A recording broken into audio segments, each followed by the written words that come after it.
안녕하십니까 수험생 여러분. 오늘은 소유권의 취득에 대해 살펴보겠습니다. 자, 복습 차원에서 이해 차원입니다. 소유권은 권리죠. 우리가 권리 취득에 대해서 살펴봤습니다. 기억나십니까? 권리 취득. 권리는 오늘부터 시작하는 이제 소유권도 하나의 권리일 거고, 기타 용의물권이 지상권, 전세권도 권리의 취득에 해당될 겁니다.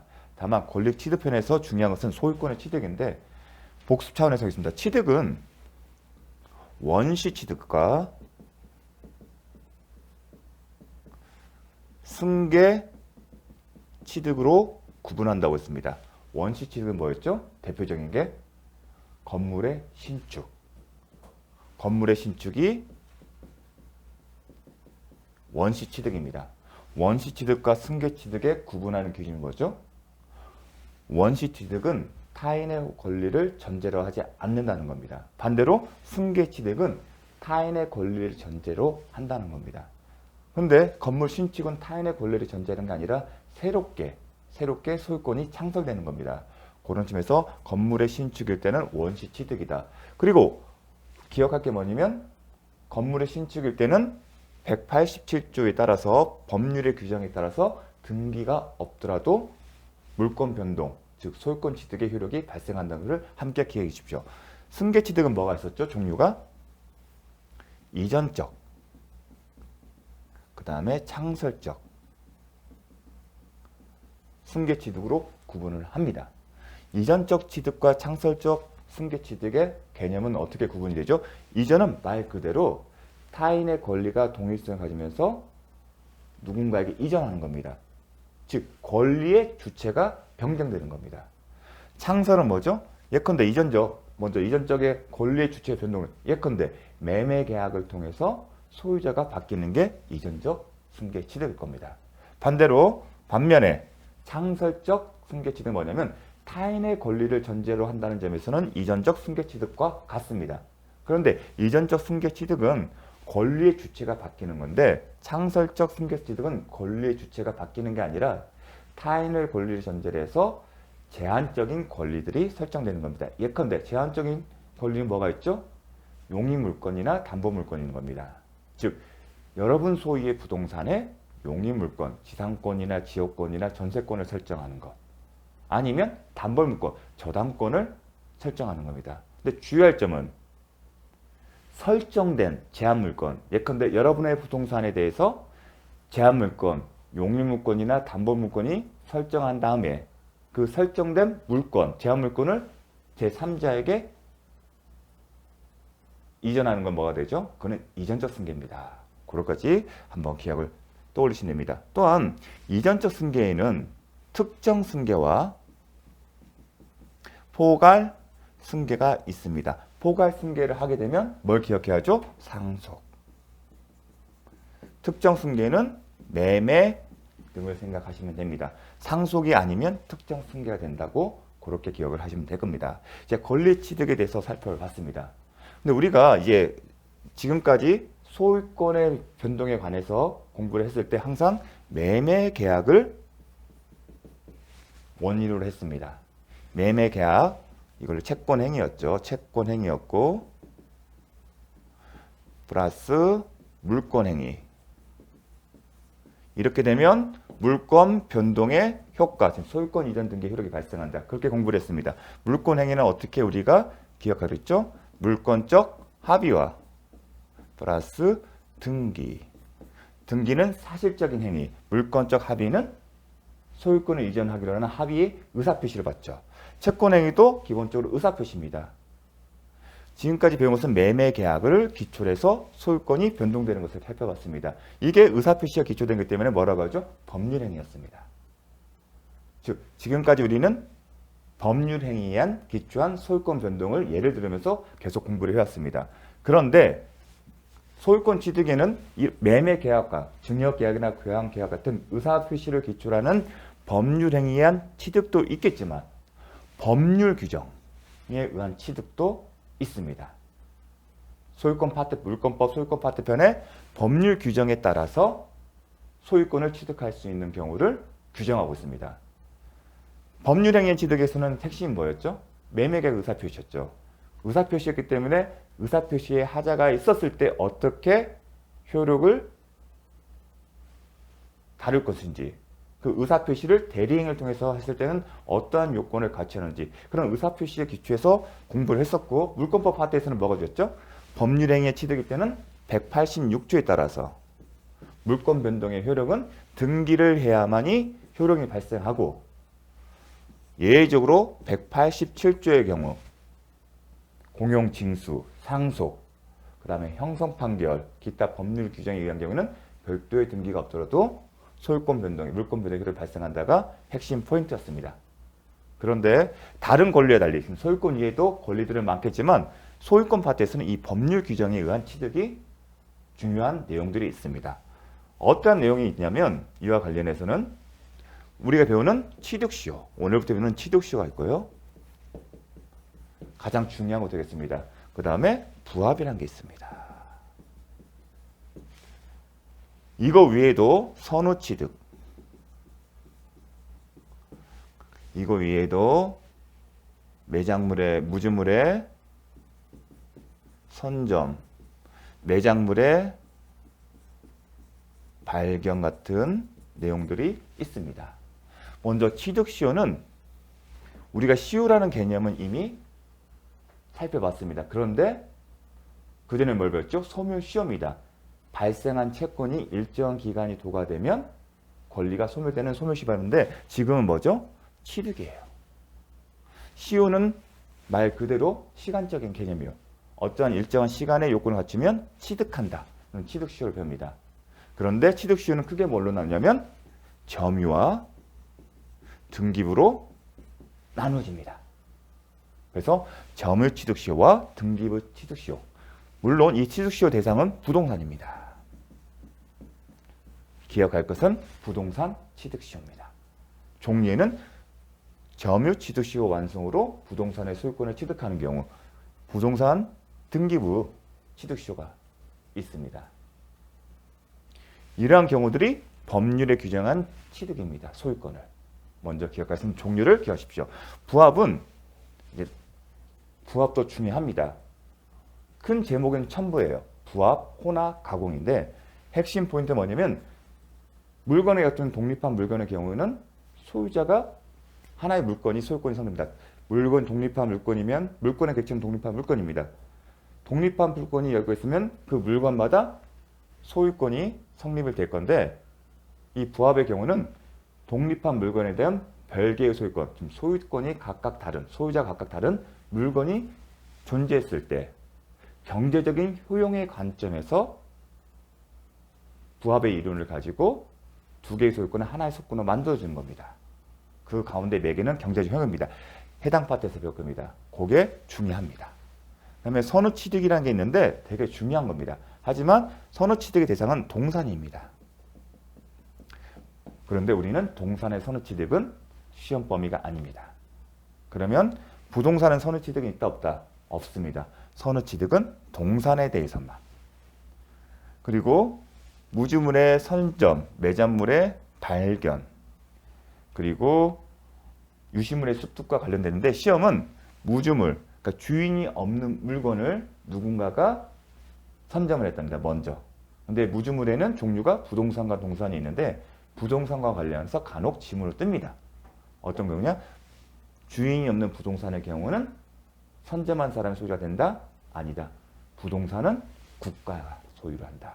그게 축제 포인트고요. 매장물의 방면 땅에 묻혀있던 것을 우연하게 발견합니다. 그때 발견된 물건의 소유자는 누구인지가 키포인트입니다. 따라서 무주물 선점과 발견은 이와 관련해서 기출지문 하나씩만 배우면 됩니다. 그러면 우리의 포인트는 이 취득시효 그리고 부합의 포인트를 둘 겁니다. 근데 오늘 배우는 게 뭐냐면 취득시효의 하나인 점유 취득시효에 대해서 살펴볼 겁니다. 시험의 비중은 점유 취득시효가 제일 많이 나오고요. 그 다음에 부합, 그 다음에 등기부 취득시효입니다. 그래서 요거에 대해서 보겠습니다. 그러면 우리가 법률의 규정의 하나인 부동산 소유권의 점유 취득시효, 왜 법률의 규정에 의해서 취득시효라는 제도를 뒀을까를 먼저 생각할 필요가 있습니다. 이와 관련해서 먼저 법조문이 된 걸 먼저 보겠습니다. 이 법조문의 내용은 기억을 하셔야 합니다. 먼저 요건에 대해서는 기억을 하셔야 합니다. 암기를 하셔야 합니다. 먼저 20년간. 그 다음에 소유의 의사. 소유의 의사는 뭐라고 한다? 자주, 점유. 이와 관련해서 여러분이 알아야 할 개념은 타주, 점유입니다. 그 다음에 폭언, 공연하게 점유하는 자는 등기함으로써 소유권을 취득한다. 245조 제1항은 암기를 하십시오. 20년간 소유의 의사. 소유의 의사는 무슨 의다? 자주, 점유라고 합니다. 여기서 반대말은 타주, 점유입니다. 그리고 평언, 공연하게. 점유한 사람은 뭘 함으로써요? 등기함으로써 소유권을 취득한다는 겁니다. 우리가 이제 물권의 특징을 배웠을 것입니다. 물건을 직접 지배하여 그 이익을 배타적으로 지배할 수 있는 권리, 즉 그 특징이 배타성과 절대성이 있었습니다. 이 배타성이나 절대성의 특징에서 비롯된 게 뭐였죠? 공시의 필요성이 있었죠. 공시의 필요성이 있었고 그 다음에 물권 법정주의가 필요했던 겁니다. 이 공시와 관련해서 부동산은 공시가 뭐죠? 등기예요. 즉 공시라는 것은 말 그대로 제3자가 이 부동산의 물권의 주체 등에 관해서 인식할 수 있는 방법입니다. 그런데 이 등기 위에도 점유도 하나의 공시의 방법입니다. 다만 부동산의 경우에는 등기고 점유의 경우에는 동산입니다. 즉 동산과 관련해서는 공시 방법이 점유입니다. 하지만 우리는 동산이 시험범위 아니기 때문에 배우지는 않았습니다. 상세히. 다만 등기에 대해서 이제 포인트를 뒀고요. 또 하나 기억하면 점유의 경우에는 일정한 권리 추정력을 인정하고 있습니다. 즉 점유자가 권리자로 추정되는 경우가 있다. 하지만 부동산과 관련해서는 그런 추정력이 없다는 것까지 배웠었습니다. 그런데 이 부동산과 관련해서 뭐가 나오는 거죠? 점유가 나온 겁니다. 즉 우리가 배웠던 것은 법률행위에 따라서 등기를 함으로써 물권 변동, 소유권 이전 등기를 함으로써 소유권을 취득하는 효력이 있는 건데 지금은 점유라는 외관을 통해서 일정한 권리를 부여하고 있는 겁니다. 그러면 왜 그렇게 했냐? 대법원 판례가 점유 취득 시효 완성에 인정하는 제도적인 취지를 언급하고 있는 게 예전부터 언급하기 이런 겁니다. 사실상태. 즉 사실상태가 뭐냐면 점유예요. 점유란 경우니까 사실적인 지배관계예요. 부동산을 사실적으로 지배하는 것. 그게 점유입니다.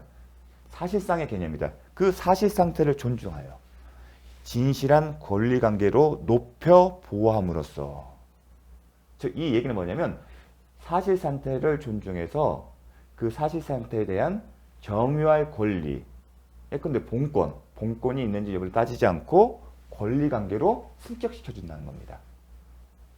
그렇게 함으로써 뭘 한다? 법질서의 안정을 기하고 이게 첫 번째 목적입니다. 두 번째는 권리관계에 관한 분쟁이 생기고 점유자의 증명 곤란을 구제한다는 겁니다. 이게 두 번째입니다.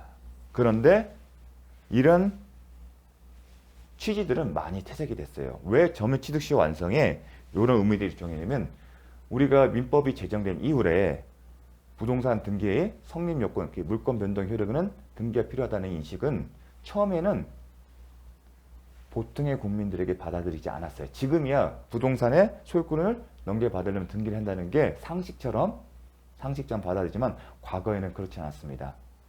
예컨대 60, 70년대에 저희는 농업이 중요한 산업이었고 그리고 농지를 소유하는 게 하나의 부의 축적이었습니다. 그런데 이 농지를 매매하는 어떤 과정에 있어서 등기가 이루어지지 않았었어요. 대부분은 여기서 경작하는 게 내 땅이야. 이것도 살래 안 살래? 그리고 얼마에 살래? 구두로 이루어진 경우도 많았고 구두에서 벗어나 계약서를 쓰더라도 등기를 하지 않는 경우가 많았었습니다. 그리고 대부분의 사람들은 여기는 누구네 땅이라고 다 인식을 해요. 그럼 나중에 오랜 시간이 지나면 매매계약서 같은 게 존재할 수도 없는데 그러한 경우에 등기가 이루어지지 않으면서 이 사람이 점유하고 있는 그 농지에 대해서 소유권의 효력을 인정하지 않는다면 그건 부당하다는 그런 인식이 있었습니다. 그래서 이런 의미입니다. 점유자의 증명곤란을 구제한다는 것. 그런데 지금에 와서는 그런 일은 없습니다. 이제는 농지도 등기를 해야 한다는 게 하나의 상식으로 받아들였기 때문에 이러한 취지는 이제 많이 사라졌습니다. 이게 사실 중요했었거든요. 점유취득시 완성에서는. 그렇다 보니 세월이 흐른 이후에는 점유취득시의 완성의 효력 범위를 가급적이면 줄이는데 엄격하게 보는 게 대법원 판례의 경향입니다. 자, 그러한 것들이 이제 중과 자주점에서 드러나고 자주점을 소유의 의사를 판단하는 기준들, 그런 부분에서는 의미가 이제 조금씩 그런 것들이 반영이 되고 있습니다. 점유취득시효 완성에 따른 소유권 취득을 엄격하게 바라보는. 그러면 이 사실상태 존재에서 진실한 권리가 높여 보호하는 경우, 이게 이제 사실상 의미가 있는데, 이런 경우 어떤 경우냐면 대부분 토지는 이렇게 인접해 있습니다. 그런데 이런 식으로 경우에 따라서는 건물이 이웃 토지의 경계를 침범해서 존재하는 경우도 있습니다. 이러한 건 그러한 사실을 모르고 이러한 토지 및 건물을 매수를 하는 겁니다. 매매 계약이 이루어졌는데 그 매수인이 이 부분을 점유하고 있지 않습니까? 이웃 토지에. 이런 경우들이 점유취득시 완성으로서 의미가 있는 겁니다. 따라서 최근에 대법원 판례 보면 이런 케이스들이 종종 눈에 들어올 겁니다. 그래서 이런 이제 취지는 사실상태 존재에서 권리관계를 높여 보호한다는 부분들. 이게 어떤 의미냐면 요건으로서 20년이잖아요. 20년간 점유서는 오랜 기간 점유를 한다는 겁니다.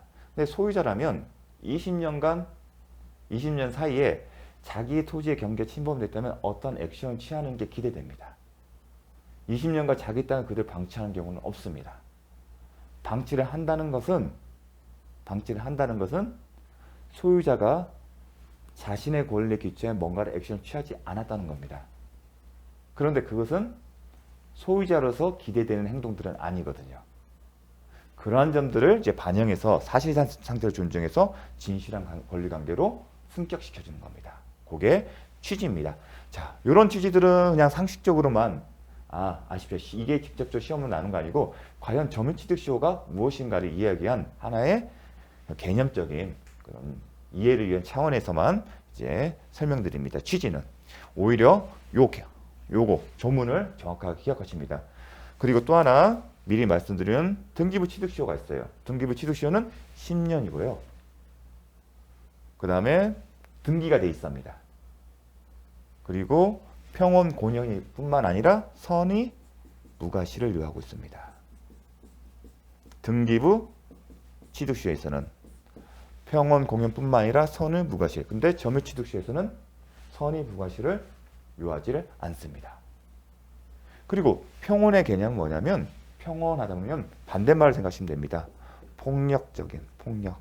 우리 가끔 영화나 드라마에서 보게 되면 강제로 폭력을 행사해서 점유를 빼앗기는 경우를 이게 폭력인데 그렇지 않은 경우가 평원입니다. 평원한 게 폭력 반대말 생각하십시오. 폭력적이지 않았다. 점유를 하는 게. 근데 공연하게 반대말 생각하십시오. 은밀하게. 뭔가 은밀하게 타인에게 발견되지 않게. 근데 부동산을 은밀하게 취득하는 경우가 어떤 경우인지 상상하실 수가 없습니다. 그래서 대부분은 이 평온이 문제가 됩니다. 그리고 또 하나 계약과 뭐냐면 점유권의 파트에서 배웠습니다. 소유의 의사로 평온 공연하게 추정이 된다. 그 파트도 배울 겁니다. 거기까지가 이제 가장 기본적인 공부 내용입니다. 자, 다음. 그러면 시험 출제 포인트를 맞춰가면서 하나씩 보도록 하겠습니다. 먼저 우리가 다시 한번 정리하면 소유의 의사였고요. 평온 공연 20년간 점유입니다. 평온 공연 추정이 된다는 건 이미 언급을 했습니다. 그러면 20년간 점유해서 20년은 기간이에요. 그러면 20년간이니까 점유의 개시 시점이 있을 겁니다. 기산점이라고 합니다. 기산점. 언제부터 언제까지 점유를 해야만이 20년간 되겠죠. 20년간 개념은 언제부터 언제까지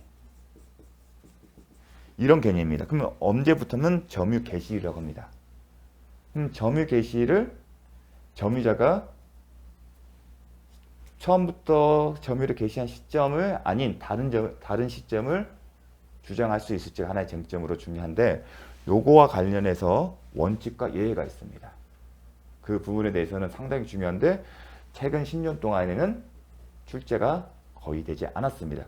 그 이전에는 출제된 바가 있는데, 그래서 원칙과 예외에 대해서는 딱 핵심적인 내용만 살펴볼 겁니다. 상당히 중요한 내용인데, 오히려 저희가 볼 건 뭐냐면 이 소유의 의사입니다. 시험 출제 포인트 요건과 관련해서는 소유의 의사입니다. 이게 가장 핵심입니다. 이게 뭐라고요? 자주점유. 그리고 평원과 공력과 관련해서는 추정이 된다. 그리고 평원은 반대말이 폭력. 요 정도 개념을 갖고서 접근하시면 맞힐 수가 있습니다. 그래서 요건과 관련해서는 소유 의사. 이게 중요합니다. 그리고 지금 취득시효가 가능한 것은 뭐지? 제목이 뭐죠? 점유 취득시효 완성 후 소유권 취득하는 거 아니겠습니까? 소유권 이외의 권리에도 취득시효가 가능한 게 있습니다. 그게 어떤 건지, 소유권 이외의 재산권 중에서 점유 취득시효가 가능한 권리가 뭔지가 시험 출제 포인트입니다. 이 부분은 암기를 하셔야 합니다. 저당권 되지 않습니다. 왜냐하면 저당권은 점유 취득시효 완성이잖아요. 근데 저당권은 점유를 전제로 하지 않습니다. 따라서 저당권은 점유 취득시효 완성에 가능한 재산권이 아닙니다. 그럼 뭐가 되냐? 지효권입니다. 근데 그냥 지효권이 아닙니다. 계속되고 표현된 지효권입니다. 이걸 기억하셔야 합니다. 계속되고 표현된 지효권. 나중에 지효권을 배우시겠지만 통행의 편을 위해서 시선물을 설치했다고 보시면 됩니다. 계속되고 표현된 지효권은 결국은 요역지와 승역지가 있을 때 이 요역지를 위해서 승역지 외에 단순히 통로로만 이용하는 게 아닙니다. 계속되고 표현된 것은 제3자가 봤을 때 뭔가 이 승역지를 위해서, 이 요역지를 위해서, 이 땅을 위해서, 이 땅의 편익을 위해서 이 땅이 제공된다는 것을 인식할 수 있어야 합니다. 그게 바로 계속되고 표현된 건데, 그게 예컨대 통행로를 만든 거라고 생각하시면 됩니다. 통행로. 예컨대. 자, 이게 강조하는 이유는 요 표현, 계속되고 표현된 지효권이라는 겁니다. 단순히 지효권이면 안 됩니다. 그 다음에 지상권. 지상권은 점유를 전제로 하는 거 아니겠습니까? 그래서 계속되고 표현된 지역권과 지상권은 점유 취득시효가 가능한 재산권이라는 것을 반드시 기억해 주십시오. 그 다음에 객체. 취득시효 객체는 부동산입니다. 기본적으로. 이 부동산인데 성명불상의 소유물, 지금 소유자가 누구인지 알 수 없는 부동산에 대해서도 취득시효가 가능하냐? 가능합니다. 그 다음에 한 필의 토지의 일부, 즉 우리는 토지를 필지 개념으로 합니다. 한 필지, 한 필지, 한 필지 이런 식으로 구분합니다. 그런데 점유가 이 한 필지 전체가 아니라 일부인 경우에도 취득시효가 가능하냐가 쟁점인데 가능합니다. 다만 여기는 언급하고 있지 않았지만 외부에 봤을 때 일부 특정하고 있다는 것을 알 수가 있습니다. 예컨대 여기 바운더리, 경계선을 철조망으로 쳤으면 특정이 가능합니다. 이런 식으로 제3자가 봤을 때 일부가 특정이 가능해야 합니다. 근데 거기까지 시험을 출제되지 않았습니다. 단지 한 필의 토지의 일부에 대해서도 점유 취득시효가 가능하다는 것만 아시면 됩니다. 자, 집합 건물의 공용 부분은 아닙니다. 공용 부분은 전용 부분을 소유하고는 구분 소유자들의 이익을 위한 겁니다. 공용 부분에 대해서 점유 취득시효 완성을 한다는 것은 예컨대 공용 부분 뭐가 있죠? 계단 있지 않습니까? 통로. 그런 것에서 취득시효가 가능한 행위는 특정 소유자가 그물을 배타적으로 행사할 수 있다는 겁니다. 자, 그런 일은 바람직하지 않죠. 공용부는 아닙니다. 중요한 게 국유재산과 공유재산입니다. 국유와 공유의 개념은 나라가 소유하는 건 공유재산은 지방자치단체입니다. 국가나 지방자치단체도 부동산을 소유하고 있습니다. 근데 국가나 지방자치단체가 소유하고는 부동산에는 그 사용 용도에 따라 행정재산과 기타 일반재산으로 나뉘습니다. 행정재산은 청사와 같이 공공의 목적, 행정 목적을 위해 제공된 부동산, 건물들을 얘기하는 겁니다. 그게 행정재산입니다. 그런 행정재산에서 점유 취득시효 완성은 인정되지 않습니다. 하지만 그런 목적이 아닌 일반재산, 과거에는 잡종재산이었는데 현재는 일반재산이 없는데 일반재산에 대해서는 시효 취득이 점유취득 시효 완성이 시효의 객체지만 행정재산은 아니다. 행정재산은 점유취득 시효의 객체가 아니다. 하지만 일반 재산은 가능하다는 겁니다. 이와 관련해서 간혹 출제된 지문은 이겁니다. 원래는 일반 재산이었어요. 일반 재산이었으면 점유취득 시효 완성이 가능한데 요 재산이 바뀌었어요. 뭘로요? 행정재산으로 된 경우. 그런 경우 어떻게 된다? 일반 재산이 당시에 취득 시효가 완성되었다 하더라도 등기 이전에 행정재산 바뀌었으면 취득 시효 객체가 되지 않습니다. 혼동하기 쉬운 게 뭐냐면 이게 행정재산 바뀌었는데 행정재산으로 바뀐 그 시점에 비록 등기는 안 됐지만 취득시효가 완성된 경우 그 경우는 이미 취득시효가 완성돼서 소유권 이전 등기, 채권적 권리인 소유권 이전 등기 척부를 행사할 수 있는데 그런 것들을 인정해 주지 않냐? 그렇게 지금 생각할 수 있는데 대법원 판례는 그 경우에는 비록 취득시효가 완성되었다 하더라도 요걸 조심하셔야 합니다. 완성되었다 하더라도 행정재산으로 바뀐 이상 등기하려고 하는 그 순간 보니까 행정재산이면 소유권 이전 등기 청구할 수 없다. 즉 취득시효에 객체되지 못한다. 요거 혼동되지 않게 잘 기억을 해 주십시오. 어떤 사안이면 취득시효가 완성된 이후 그런데 이 취득시효 완성에 따른 소유권 취득하려면 등기를 해야 돼요. 취득시효 완성이 됐다고 해서 바로 소유권을 취득하는 게 아니라 등기가 이루어져야 합니다. 취득시효 완성을 원인으로 한. 근데 아직 등기 이전에 법령이 바뀌어서 법령 기초에서 이 일반 재산이 행정재산으로 바뀌게 되면 비록 취득시효 완성이 되었다 하더라도 뭐다? 행정재산으로 취급해서 취득시효 객체가 되지 않는다는 겁니다. 계속 강조하는 이유는 혼동할 수 있습니다. 정확하게 기억해 주십시오. 그 다음에 공유지분. 공유지분에 대해서도 취득시효의 객체가 된다는 거 기억을 해 주십시오. 요거와 관련해서 여러분이 헷갈리는 게 뭐냐면 이런 경우입니다. 한 필지 토지를 갑과 을이 공동으로 소유하는 게 공유입니다. 공유하는데 이 부분을 전체를 병이 건물을 통해서 점유를 하고 있어요. 나중에 배우겠지만 이 건물 소유자가 이 토지를 점유하는 겁니다. 그런데 갑과 을 전부가 아니라 갑이 이 사람을 상대로 해서 취득시효 중단 사유인 시효하게 되면 소멸시효도 중단이 있는 것처럼 취득시효도 중단 사유가 있습니다. 소유권에 기한 철거 및 인도청구 소송을 제기했어요. 즉 취득시효 중단 사유에 해당되는 소송을 제기한 겁니다. 그런데 취득시효 중단 사유는 그 권리, 지금 소송을 제기한 갑과 병 사이에서만 중단 사유가 발생합니다. 그 결과 그 갑처럼 소송을 제기하지 않은 을에 대해서는 소유권 취득시효의 중단 사유가 발생하지 않습니다. 그래서 결론적으로 어떻게 되냐? 을에 대해서만, 을의 지분에 대해서만 점유 취득시효가 완성이 된 케이스입니다. 공유지분이 바로 이런 케이스입니다. 이렇게 하면 선뜻 이해가 되지 않기 때문에 어떠한 상황에서 이런 게 쟁점이 됐는지를 예시를 든 겁니다. 그래서 공유지분 가능하다는 거. 요게 시험 출제 포인트입니다. 반드시 기억을 하셔야 합니다. 자, 잠시 쉬고 점유 살펴보도록 하겠습니다.